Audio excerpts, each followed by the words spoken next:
Agora ao terceiro bloco do Boa Noite. Olha aí, professor. Seja bem-vindo, professor. Como vai? Salve, André. Salve, Paulo. Prazer estar de novo com vocês. Que bom. Boa noite nesse dia que muita gente está aqui comentou aqui no chat, que é um dia histórico, que é um dia importante, e é um dia de muitas entrevistas importantes, e agora a gente vem terminar com o professor Manuel Domingos Neto, né, Paulo, para acho que costurar um pouco e a gente entender o que aconteceu com as Forças Armadas ao apoiar Bolsonaro. Mas eu já passo para você, Paulo, é contigo. Olha, então, seguindo a pergunta da Andréia, eu acho que eu queria começar fazendo justamente isso. O que representa essas revelações dos comandantes militares que colocam, assim, a autoridade do presidente em xeque, confessam golpes de Estado, outros tentam fugir de suas responsabilidades. Como é que o senhor avalia isso? O que a gente pode esperar que vai acontecer? O que a gente acha que está acontecendo? Porque parece assim. Como é que o senhor definiria isso? Não vou adiantar nada. Acho que o senhor, que é um estudioso das Forças Armadas há muito tempo, em vários países, se o senhor falasse aí, para começar essa conversa. Olha, eu acho que as Forças Armadas estão, de fato, sob uma pressão muito grande, porque qualquer força militar precisa de respaldo público. A legitimidade vem disso, do reconhecimento público de seus papéis, né? Isso é universal. E o fogo cerrado é muito prolongado, né? É permanente, é vexaminoso. Situação vexaminosa. Eu acredito que o que tem responsabilidade mais alta nas corporações estão com o fôlego apertado, porque precisam exercer a defesa, né, de suas instituições e tocar a vida. E isso não está fácil. Muita gente assinala, é a primeira vez na história, é inédito e tudo. Eu evito esse tipo de comparação porque cada conjuntura é uma conjuntura, os fatores incidentes sobre um determinado problema nunca são os mesmos. Agora, precisamente, se trata, como foi bem assinalado aí pela Andréia, de uma ação do Supremo, a instância, a corte mais alta, conduzindo aí processos, conduzindo inquéritos, e isso, de fato, é uma situação inacreditável para tempos atrás, no tempo em que os generais afastavam simplesmente, né, os integrantes da corte, né? Os que aborreciam eram... E agora está aí, estamos aí. Mas, paralelamente, o que nós assistimos também são demonstrações permanentes de força. Né? É um negócio... Isso, por exemplo, os planos, os projetos desenvolvidos pelas Forças Armadas estão em curso. Os planos, eles estão conseguindo atualizar os documentos à revelia da sociedade. Isso é demonstração de força. Os documentos orientadores da Defesa Nacional. Eles estão conseguindo... A revelia da sociedade, professor? A revelia da sociedade? Você falou, a revelia. A revelia da sociedade. Por que o senhor fala que a sociedade não controla? Como é que é isso, assim? Estão fazendo por conta deles, olha, fechadas? Nós assistimos conferências nacionais sobre tudo enquanto, né? Saúde, educação. Agora, recentemente, tivemos uma conferência nacional sobre ciência e tecnologia, né? Política científica e tecnológica. Agora, ninguém fala da política de defesa. Essa política de defesa é feita de um pequeno grupo, está entregue completamente ao Estado-Maior Conjunto. Essa política está sendo elaborada, eu digo a revelia, por quê? A imprensa não noticia isso. Isso não faz parte da discussão política, é um negócio completamente à margem. Isso é demonstração de força, Paulo. Outra demonstração de força muito clara é o seguinte: as Forças Armadas tomam iniciativas que contrariam o discurso presidencial, contrariam o presidente, o comandante supremo, que é o presidente da República. Por exemplo, nas compras de equipamentos militares em Israel. Isso é uma demonstração de força muito grande. O Lula diz que não apoia o que o Estado de Israel está fazendo, e essas compras representam reforço objetivo do aparato militar israelita. Quando você compra equipamentos militares de alguma potência, você está reforçando a sua indústria, está reforçando a sua capacidade militar. Isso é uma demonstração de força. E, finalmente, a demonstração mais cabal que poderiam dar está no fato de o presidente recomendar que não se relembre o golpe de Estado de 1964. Isso é uma demonstração de força muito grande, né? A sociedade brasileira, né, os democratas brasileiros, sempre tiveram, nesse momento, um momento de reflexão sobre o papel das instituições militares ao longo da história, em particular da ditadura. E agora o presidente da República toma a iniciativa de vamos deixar esse assunto de lado. Não sei se vocês viram, mas teve uma charge da Laerte que viralizou, porque representou bem isso. O presidente pedindo silêncio em torno desse acontecimento maior da história brasileira. É um acontecimento espetacular, a demissão pelas armas de um presidente legitimamente no exercício de suas funções, e a instauração de um regime que durou tanto tempo. Então, é isso que eu chamo de demonstração de força. É fragilidade e força. Demonstram fragilidade porque estão perdendo prestígio, estão sendo questionados, judicialmente questionados, né? Policialmente questionados, e ao mesmo tempo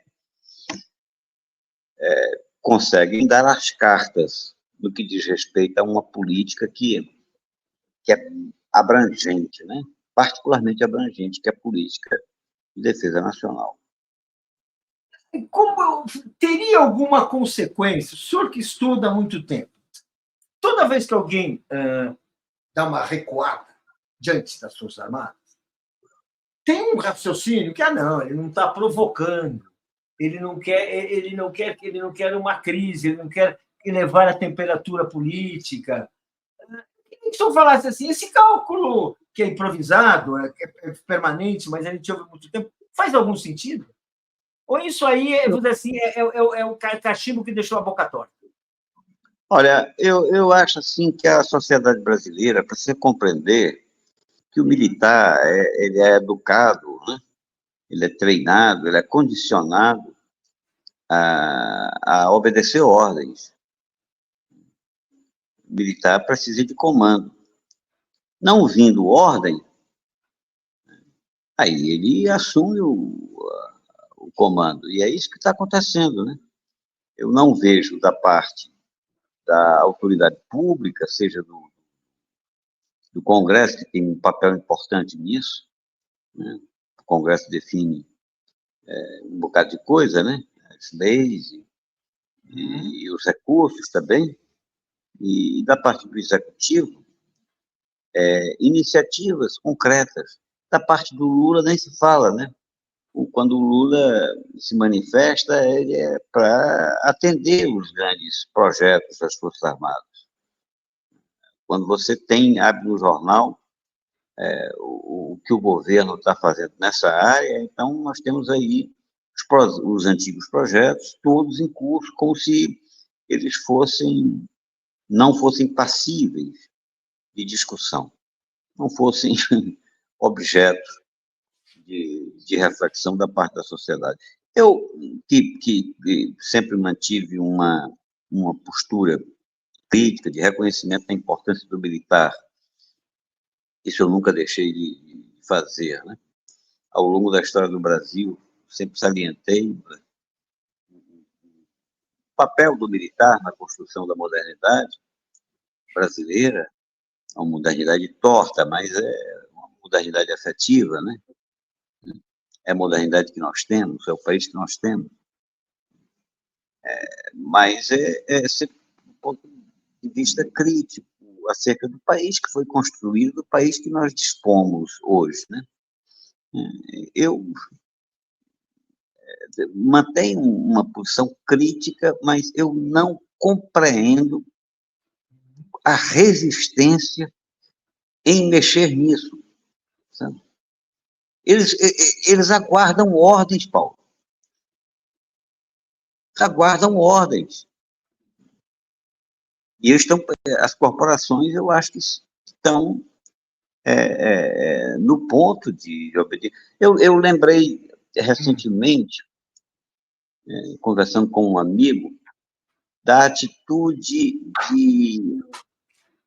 digamos, de instabilidade durante o governo Lula, naquele período, a primeira fase, naquele período em que o Jobim assumiu, né? O general Mainardi, ele se manifestou favoravelmente e glorificando o golpe de Estado. Ele foi sumariamente demitido. Lembro de uma frase do Jobim, que diz: o assunto está encerrado. O assunto está encerrado. O general Mainardi foi afastado, né? Pois bem, o general Mainardi agora vai fazer discurso do clube militar. Naquelas circunstâncias, houve uma diretriz, né?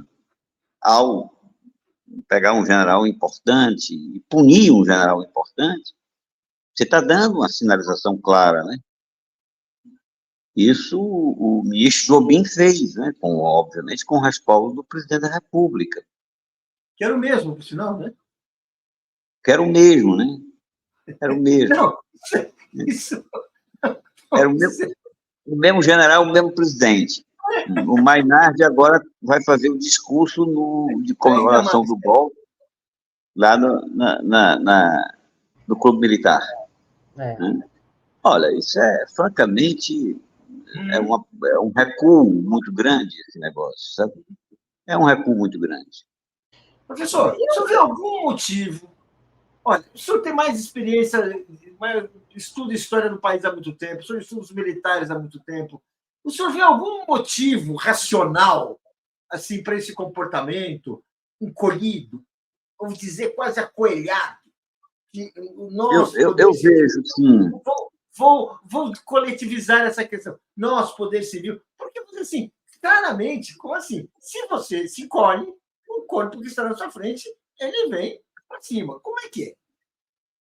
Olha, o temor, fragilidade, é o temor e também o desconhecimento.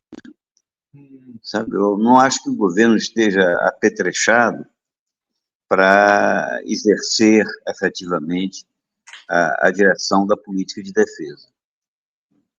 Você veja, são tantos anos de criação do Ministério e não existe uma aparelhagem civil lá, um pessoal civil com autonomia para, sabe, um preparo.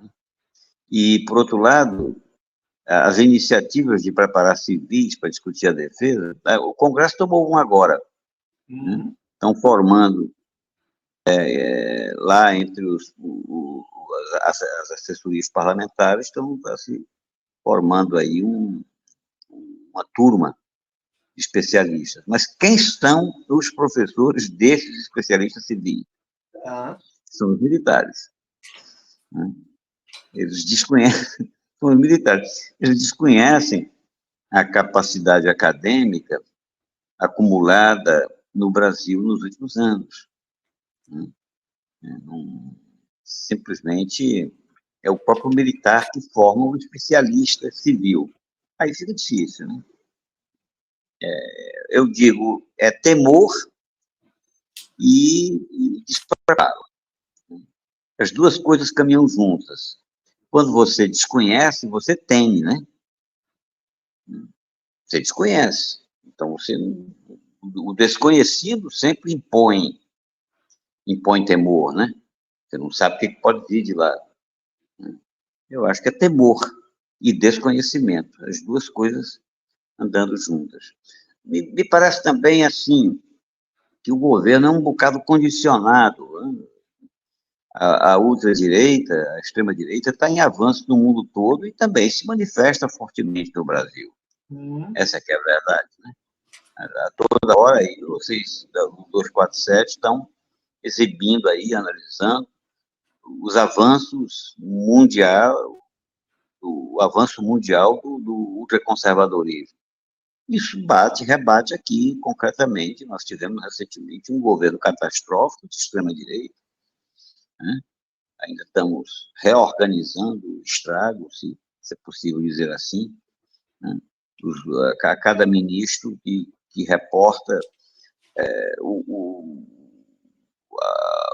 que tem de refazer nos ministérios, que tem de ser recomposto nos ministérios para administrar coisa pública. Houve um estrago objetivo, está aí, não só contabilizado em vidas, mas como um prejuízo social, um prejuízo público evidente. E isso, a extrema-direita está organizada, dá demonstrações de força no mundo todo e no Brasil. E eu acredito que essa extrema-direita tem uma forte presença no meio militar. É através dos instrumentos militares que a extrema-direita tentou assambarcar o poder. Nós temos aí a toda hora narrativas das articulações golpistas. A André estava falando disso agora, mesmo com o Alex, né? Então, eu acho que é o temor. Agora, por que essa presença tão forte da extrema-direita no interior, junto aos militares? É uma opção? O que é? Porque realmente a gente tem essa sensação, os pronunciamentos... Mas eu vou até... Né? Não, eu queria até complementar, Paulo, porque eu acho que o Edson Macedo coloca aqui uma questão que eu acho que tem a ver um pouco. Doutor Manuel, por que o positivismo não é obrigatório na formação dos militares brasileiros? Pois vemos nas reações dos militares de que desconhece. Eu acho que eles fazem um mau uso do positivismo, com essa lógica do ordem, progresso, e tomar para si essa ideia de uma condição moral, né? Mudando a questão ideológica mesmo, né, dos militares. Não sei, eu passo para você. Olha, André, o positivismo, ele inspirou uma juventude do século XIX, segunda metade do século XIX. O positivismo não foi longe. Ele perdurou aí nas primeiras décadas, aí tinham algumas expressões. Eu diria que antes da modernização do Exército, o Exército moderno, ele se afasta desse ideário e passa a valorizar a ciência, passa a valorizar o estudo mais amplo, o estudo. Eu defendo nos meus livros defendo isso desde a minha tese de doutorado, lá se vai. Defendi tese em 79, já faz tempo, né? Lá no meu doutorado, eu procurei examinar essa modernização. O Exército modernizado, entre a Primeira e a Segunda Guerra Mundial, ele é transtornado completamente. Ele muda, sabe, a sua forma de organização, a sua capacidade operacional, sabe, a sua formação, enfim, é outra coisa. E esse exército moderno, ele é mais propenso a uma obediência à ordem. É mais propenso à obediência ou mais propenso à desobediência? Mais propenso à obediência à ordem. Que ordem? Não é a ordem, não é a lei que eu estou me referindo. Não é a lei. É ao ordenamento social. Tá. Quando esse ordenamento social, o exército é montado em cima de realidades sociais. Por exemplo, ele reflete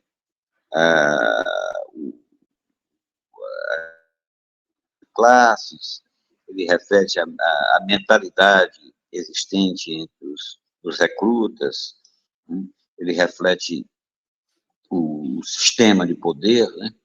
Quando isso sofre ameaça de abalo, aí ele reage, né? O Exército teve uma natureza de transformação conservadora expressa no Estado Novo. Ele realmente mudou. Mas mudou o quê? Conservando as estruturas.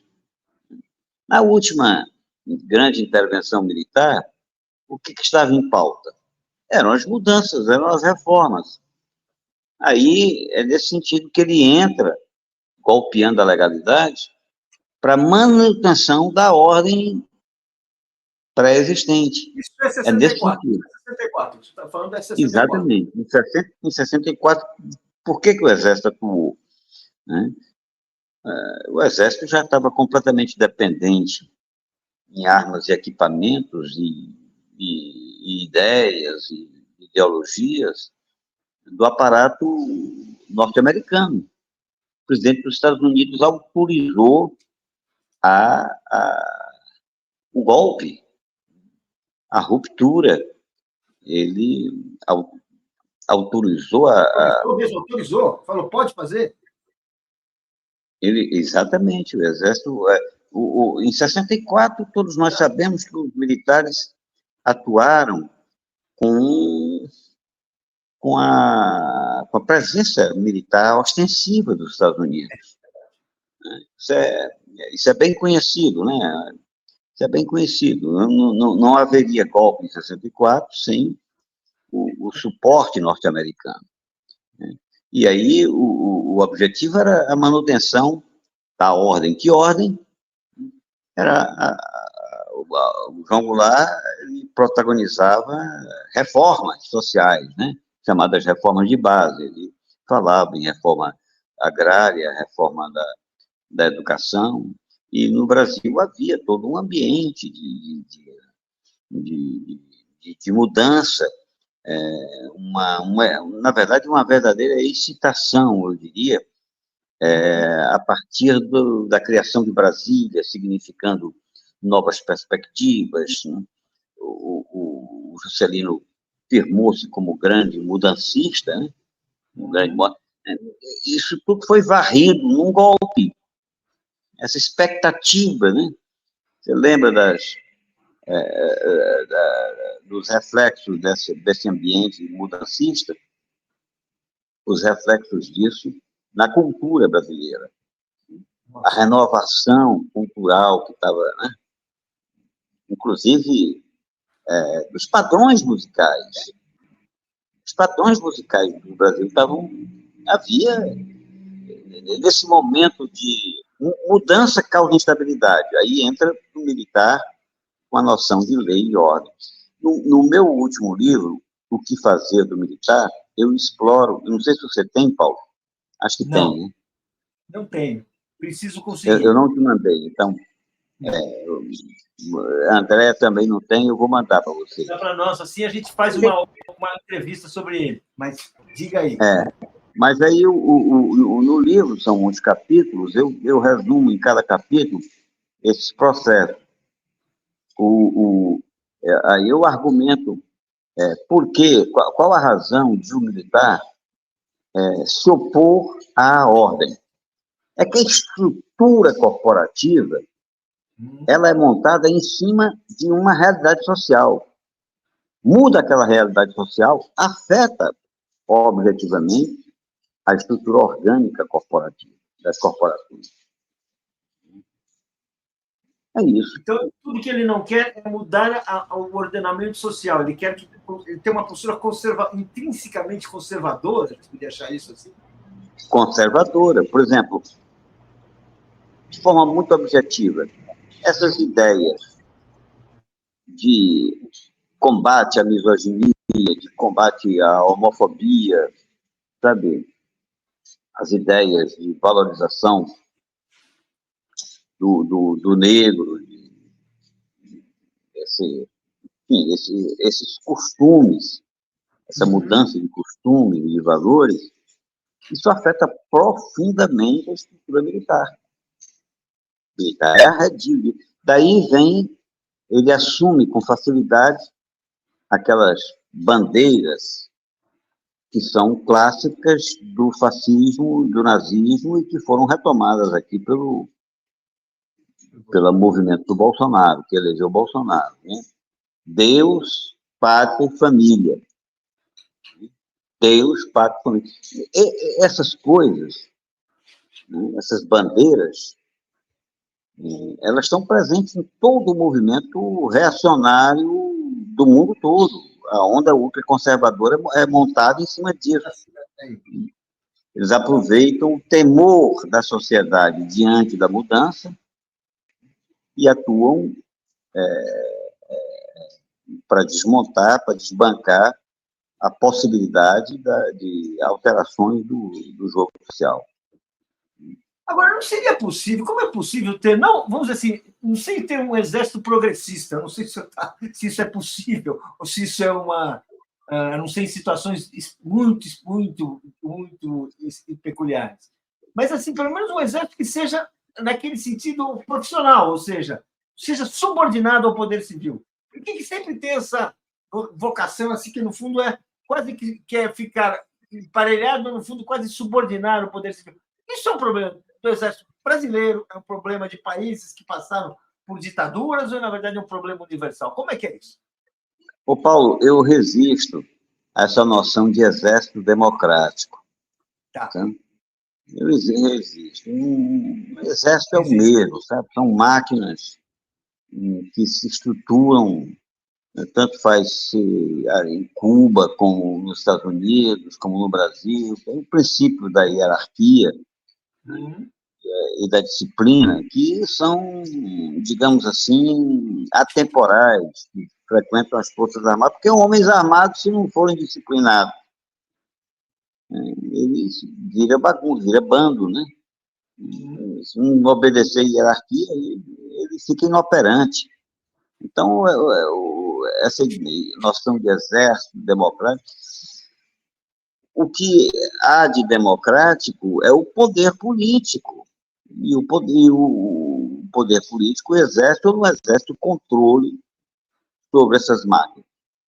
Relembremos aqui que a revolução que apresentou mais novidades ao mundo, talvez na história, que foi a Revolução Socialista, né, na Rússia. Qual foi a estrutura militar que permitiu o estabelecimento do Estado russo, do Estado soviético? Né? Foi a mesma estrutura militar. Eles, inclusive, os profissionais militares do antigo regime foram aproveitados pelo novo regime. Né? E assim, olha, não tem nada mais parecido com um militar do que outro militar. Muda a bandeira, né? Aquela ritualística, aquela coisa toda, e aquilo é tudo igual, sabe? Tá bom. Agora, professor, vou interromper, perguntando o seguinte, mas e aí hoje? Hoje a gente teve um militar como o almirante Almir Garnier, que assumiu uma postura absolutamente coerente com a Constituição, coerente com, enfim, com a própria hierarquia militar, e, ao mesmo tempo, nós temos assim um percurso, a expansão, tentativas de movimentos no sentido oposto, vamos falar assim, no sentido de subversão, no sentido de falar em golpe, falando em golpe. Os dois lados estão corretos? Os dois lados. Como é que é isso? Porque, assim, para mim, olha, do ponto de vista, eu vou fazer. Como é que é? Olha, do ponto de vista. Eu também disserto longamente sobre isso no livro. Eu acredito, assim, que haja uma unidade política e ideológica, né, muito forte nas Forças Armadas brasileiras. Há princípios, que, sabe, que são comuns. Agora, há diferenças entre as corporações e também há diferenças no interior de cada corporação. Eu digo, todos defendem certos valores, mas uns apresentam, são mais aventureiros, são mais ambiciosos, têm mais caráter, têm menos caráter, sabe? Tem mais apego ao sentido corporativo, sabe? Há diferenças, obviamente, de comportamento. Ninguém pode comparar facilmente, botar tudo como se fosse tudo uma coisa só, né? O mesmo general, digamos assim, profundamente anticomunista, pode ter uma atitude de respeito à pessoa humana, né? Completamente, e às instituições democráticas. Nós já vimos na história, né? Um militar ultra-reacionário, ultraconservador, como o general Lott, Marechal Lott, ele segurou, ele não admitiu, né? Agora, essa história mais recente... Ele não admitiu o golpe contra Juscelino, que é uma então, coisa assim, as pessoas precisam entender, o Juscelino quase foi impedido, e teve um general, que era o Marechal, já era Marechal na época, né? Que teve essa postura. Isso acontece, né? É um exemplo concreto. Eu falo com muito cuidado desses fatos que estão se desenrolando nesse momento, sabe? Por quê? Eu acho que nós não temos dados, não dispomos de dados, assim, nem do afastamento devido. O calor da hora, todo mundo se movimenta em torno do que o general falou, não falou, sabe, o comandante disse, deixou de dizer. Porque, na minha percepção, foi o conjunto, foi a família militar que entrou na onda, né? E entrou faz tempo. Por exemplo, do atual comando, né, das três armas, os estados-maiores das três armas, qual deles teve uma postura de resistir a ilegalidades flagrantes, como essa de acampamentos militares no entorno dos quartéis, né? Não é verdade? Essas manifestações dos comandantes pondo em dúvida as urnas eletrônicas. Todo mundo se enquadrou nisso e repetiu esse discurso. Quantos comandantes de unidades militares tomaram providências efetivas em relação aos oficiais que se manifestavam politicamente dentro dos quartéis? Quantos desses generais que estão hoje nos altos comandos tomaram atitudes efetivas? Eu lembro, viu, que a atitude efetiva foi tomada, por exemplo, contra o coronel Marcelo Pimentel, que está sumido, está desaparecido da mídia. O Marcelo Pimentel, de outro lado, por outros motivos. Do outro lado. Então, o Marcelo Pimentel está aí se defendendo de processos e mais processos. Está com a vida completamente atormentada por conta de processos. Agora, outros que se manifestaram por Marcelo Pimentel, veja, ele se manifestou na reserva. Ele estava na reserva. Totalmente autorizado, permitido o que ele fez. Exatamente. Permitido. E declarou voto no Lula e tudo. É exatamente sobre o governo Lula que ele passa a ser processado e tem que se virar aí para se defender, não perder a patente, não ser preso, enquanto que outros oficiais que se manifestaram politicamente também, inclusive comandantes de região militar, estão aí, ninguém fala, né? Sabe? Ninguém comenta, né? Mas foram evidentes as manifestações golpistas disseminadas em todas as corporações. Na hora do frigir dos ovos, que foi no final do governo Bolsonaro, quando estava evidente que a democracia ia vencer, né? Não iam permitir aquela continuidade, aquele desastre, os brasileiros deram um basta naquilo. Aí alguns oficiais certamente contiveram o aventureirismo, né? Contiveram, não entraram na onda, né? Não pegou, não pegou, eles, sabe, compreenderam isso. Não significa que eles não tenham tido, ao longo dos anos, uma postura de isenção política. Não é verdade. Bolsonaro é fruto do quartel. Eu não acredito, Paulo e André, nessa história de general de Bolsonaro, almirante de Bolsonaro, eu não acredito nisso. Sabe? Isso é uma forma de dizer que de encontrar bodes expiatórios e deixar o conjunto corporativo ileso. Professor, tem uma pergunta aqui, Paulo, rapidinho, só um superchat, que é a relação das Forças Armadas e a maçonaria, que é o Robson Bob Sobreira que fez a pergunta. E a maçonaria que adestra o militar desde o cadete, nessa relação né, de uma formação que tem uma questão moral, enfim, e uma questão também, né, de grupelhos ali, né, de grupos. Nossos queridos amigos acompanhantes do 247 têm um pendor pela história, claro, né? Uma pergunta sobre o positivismo e agora sobre a maçonaria. Eu falo com sinceridade, eu desconheço estudos acerca da influência da maçonaria no meio militar, sabe? Não duvido que ela exista, mas eu parto do princípio de que a solidariedade corporativa é a coisa mais marcante, e essa solidariedade foi, digamos, consolidada no que eu chamo de processo de modernização, que eu já resumi aqui, né?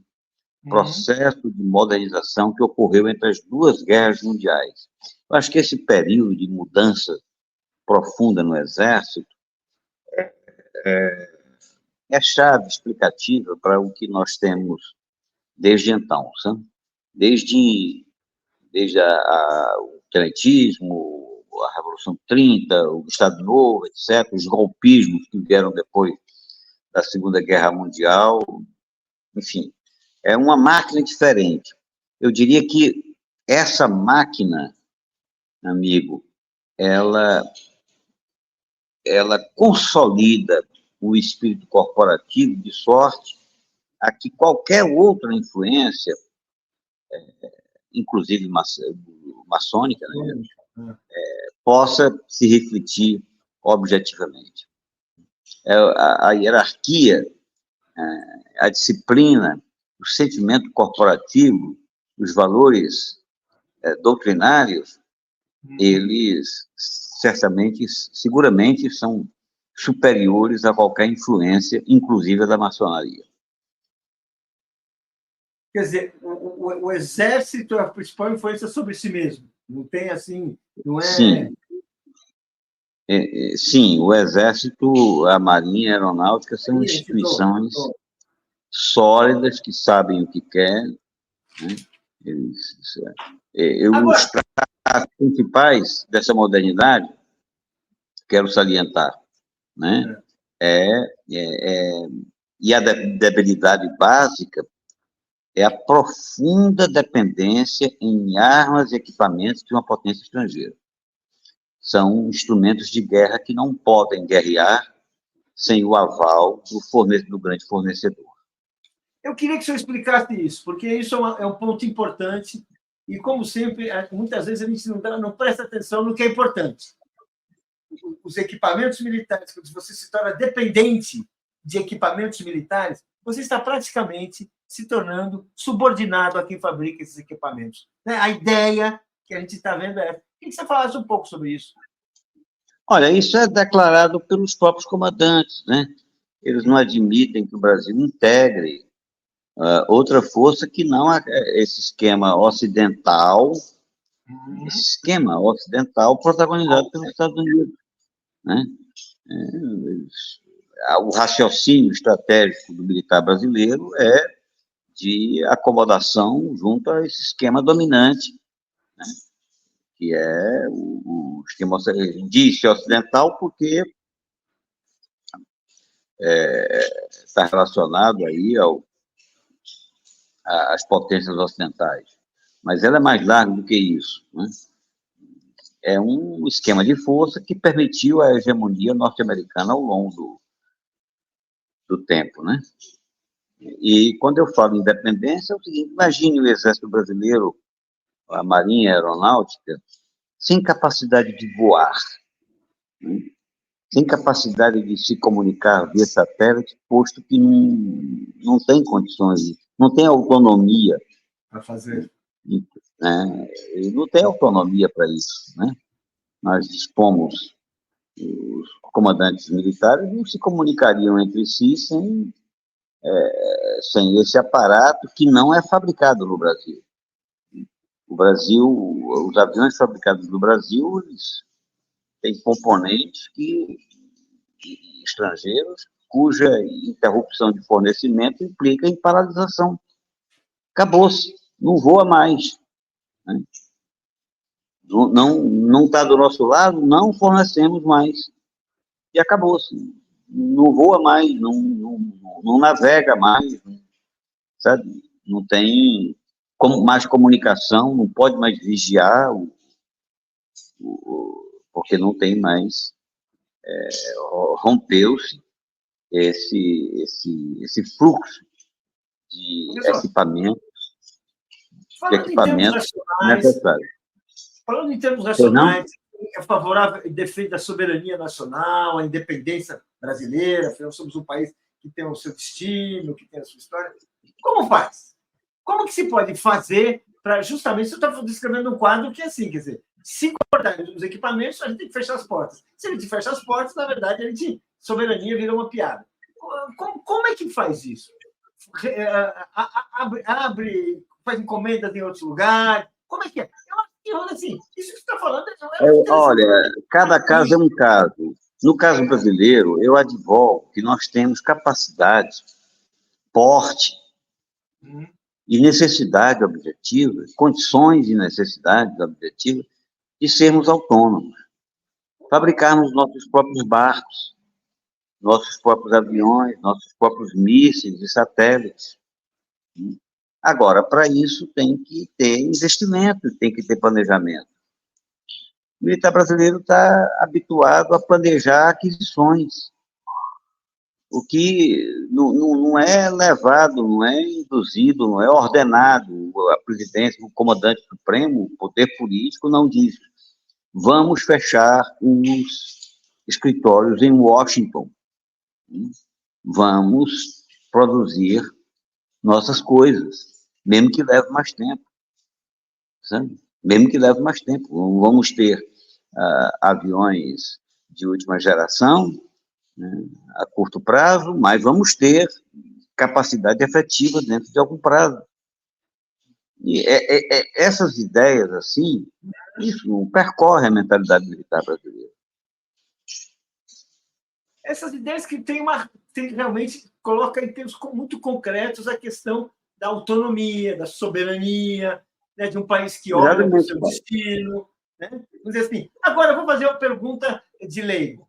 Mas se a gente ficar equipado com aviões fabricados no Brasil, com armas feitas no Brasil, a gente vai ficar muito exposto aos nossos inimigos?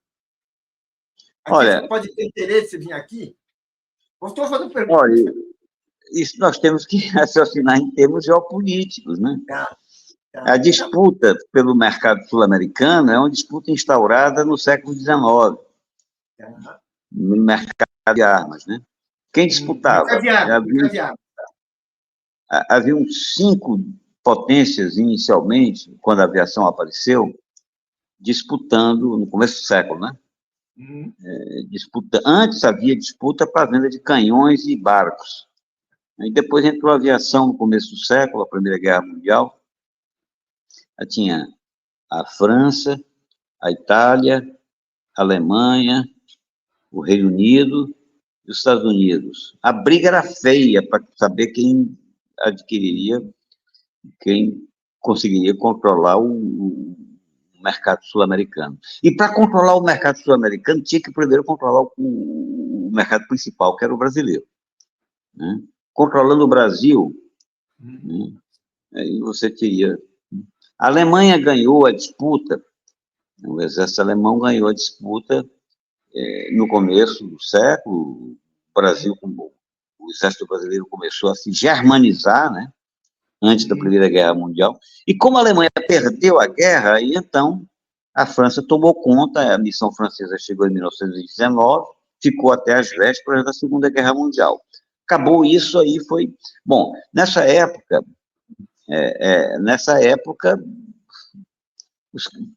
passou dos canhões Krupp para o canhão Schneider, né? Passou daquelas concepções, daquelas doutrinárias do exército alemão para as concepções doutrinárias do exército francês.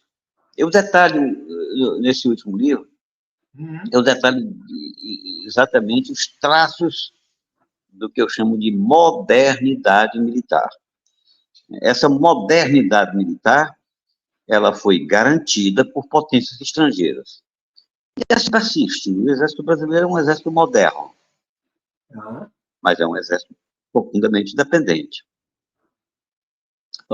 Um detalhe engraçado que eu me lembrei quando estava escrevendo o livro. Paulo, eu servi o exército em 1968. 1968? 68. Ano bom, eu já tinha a minha militância, mas era uma militância ainda muito inicial, a minha militância política. Eu comecei mesmo a aderir mesmo de cabeça, entrei de cabeça no movimento estudantil em 69, né? A Ação Popular. Né? Ação Popular. E fui preso em 1971. Mas em 68, eu no Exército, servindo o Exército, você acredita que nós ainda comíamos ração preparada nos Estados Unidos? As rações vinham para cá, as armas, os manuais, aquelas coisas todas. Em 68, é como se estivéssemos ainda integrando o exército norte-americano, tal como foi feito na Segunda Guerra Mundial. É impressionante isso. E aí, esse episódio da Segunda Guerra Mundial, como é que o senhor interpreta? O Brasil mandou os pracinhas, fez tudo aquela... Como é que o senhor interpreta isso? Acha que foi um movimento... hoje em dia, eu acho correto, pensando assim, mas na época, olha, se o senhor debate na época, foi fundamental, foi fundamental. O Brasil ficou do lado certo. Ficou do lado certo. E contrariou correntes nazistas, correntes fascistas que tinham no meio militar brasileiro. Eles foram derrotados, mas logo compreenderam que, do ponto de vista geopolítico, Getúlio Vargas estava com a razão. Ele tinha que ficar ao lado dos aliados. Você já pensou se o Brasil tivesse ficado ao lado da Alemanha? Inclusive, era possível que no Brasil já fosse até mesmo invadido. Os americanos precisavam do Nordeste para lutar na Europa e na África, as bases do Nordeste. Se o governo brasileiro não cedesse, eles ocupariam de qualquer forma, nós não tínhamos como resistir. Não teríamos como resistir. Então é isso. Ficamos... Professor, tem uma pergunta aqui para você. Pra gente, porque, infelizmente, Paulo, já está na hora da gente acabar, quer dizer, está no finalzinho. Finalzinho, então, você vai ter que fazer uma final mesmo, Paulo, final.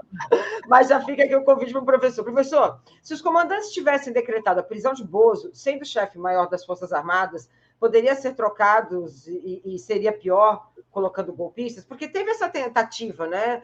Ele tentou ali mudar ali esse alto escalão para ver se ele conseguiria apoio. Quer dizer, na verdade, abriu a possibilidade, mas acabou não mudando, porque também ia pegar muito mal, né? Olha, eu sempre tomo o Bolsonaro como marionete. Bolsonaro não é um homem capaz de formular muita coisa, sabe? Ele é um serviçal, né? Ele é tem muita habilidade na galvanização da ultradireita. Realmente ele tem o seu carisma, né? Mas ele não é municiado intelectualmente para conduzir movimento algum. E muito mais para conduzir movimento Gostei, professor. Gostei da expressão. Desculpa. Não é municiado intelectualmente, né, André? Uma expressão boa, né? Elegante, professor. Continua. Tá bom, mas continua. Eu queria saber realmente, aí o que ele é? Então, como é que é isso aí? Ele não comanda, ele na verdade... Veja, a carreira dele toda foi montada a partir do apoio militar. A campanha dele foi iniciada na AMAN, né? O que o Bolsonaro tem, ele deve ao Exército. Ele foi eleito vereador e deputado com os votos da maior concentração de militares, concentração espacial de militares do Brasil, que é o Rio de Janeiro. É acolá que ele se fez como político e viveu, abriu-se a chance aí pelo início, aí ainda no período da presidente Dilma, abriu-se a chance, não havia, o bonde estava passando, ele subiu. Eu costumo lembrar que, de fato, a primeira vez que eu soube que as Forças Armadas estavam fechadas com o Bolsonaro, quem me falou foi um almirante de muita reputação, muito equilíbrio, um homem muito culto. E ele me disse, na casa dele, né? Ele me disse, ele inclusive não topou, né? Ele não topou. Ele saiu fora. Ele falou assim, isso não vai dar certo. Ele saiu fora, mas eu não acreditei naquela história. Eu fiquei de queixo caído. Eu já contei isso, né? Essa adesão ao Bolsonaro. Eu não acreditei, mas era verdade. Era verdade. E o tempo foi passando e se confirmando. O contato que eu tive com o general Santos Cruz antes das eleições foi também muito elucidativo para mim, né? Santos Cruz, nós conversamos durante 2 horas em São Paulo, nos jardins da USP. Estávamos lá no encontro e tudo, nos separamos assim, e eu não acreditava no que eu estava vendo. O Santos Cruz me relatava as articulações firmes, ele tinha uma convicção profunda, né, na vitória de Bolsonaro. É chocante, como ele disse, ao longo da conversa, o Bolsonaro ligou 2 vezes, inclusive, para ele. Foi na véspera da facada. Né? Bolsonaro insistindo que ele fosse para Juiz de Fora, aquela coisa toda. E o envolvimento, o entusiasmo, ele se referiu a milhões de pessoas envolvidas na família militar, completamente mobilizadas para a eleição de Bolsonaro. Ele se referiu naquela ocasião a 2 milhões. Gente, isso é uma força. Na eleição do Bolsonaro, né? Aí eu digo, 2 milhões, sabe? De onde é que ele arrumou esse número, se o Exército não tomando? Aí eu fui verificar, tinha reserva, né? O pessoal da reserva estava todo envolvido, o pessoal das forças auxiliares, os policiais, tudo. Enfim, realmente a contabilidade dele estava correta, né? Eu tomei um susto, assim, mas ele estava correta, né? Paulo, a gente está no final. Tá bom, vai uma para fechar. Vamos lá. Para fechar. Professor, o que vai acontecer com Jair Bolsonaro? O senhor acredita que ele será preso? O senhor acredita... O que o senhor acredita ali nessa história? Que tem tantas... Eu queria que o senhor me dissesse. Tem tantos fatos, tantas... O senhor acredita que ele pode ser preso? Eu acho que é possível. Eu não gostaria de predizer o que vai acontecer, porque eu não tenham noção, será traumática. Uma prisão de Bolsonaro será traumática, mas aí vai se demonstrar a efetividade da justiça brasileira. Certo? Eu só espero que Bolsonaro não seja... Olha, ele já, para a máquina militar, ele já deu o que tinha que dar. Ele já deu o que tinha que dar. Eu só espero que o descarte de Bolsonaro resuma toda a história. Porque Bolsonaro é uma personagem, é um personagem. Né? É um personagem. Há todo um esquema poderoso que precisa ser, digamos, ganhar rumo, precisa ser cobrado para o bem da democracia, para o bem da saúde democrática brasileira. Um personagem, gostei. Terminamos muito claro. Precisa ter um esquema ali, que é o que precisa, na verdade. Muito bom, professor. Pois é. Infelizmente, até o Levi falou aqui, a conversa tá boa, já deu risada e falou, André, tem que terminar. Eu tenho sempre que fazer esse papel, porque já começou 22 horas, então, acabando aqui, corram para lá para 22 horas com o Ricardo Neguton. Professor Manuel Domingos, eu agradeço demais a sua presença. Paulo, é óbvio que já fica aqui o convite para ele voltar, né? Vamos voltar, já está combinado, hein, professor? Daqui a um mês, a gente deixa um mês que aparecem umas coisas. Se tiver alguma urgência, a gente vem antes. Mas já acertamos aqui daqui a um mês. Né? É sempre um prazer conversar com vocês. Né? Tá ótimo. Que bom, para nós também. Para nós também, exatamente. Boa noite, professor. Boa noite, Paulo. Boa noite a todos. Boa noite a todos que nos acompanham. Nessa sexta-feira, que foi uma sexta-feira histórica. Então, eu agradeço demais a presença de todos. E até amanhã. Mas agora é bom final de semana. Beijo. Tchau, tchau. Tchau.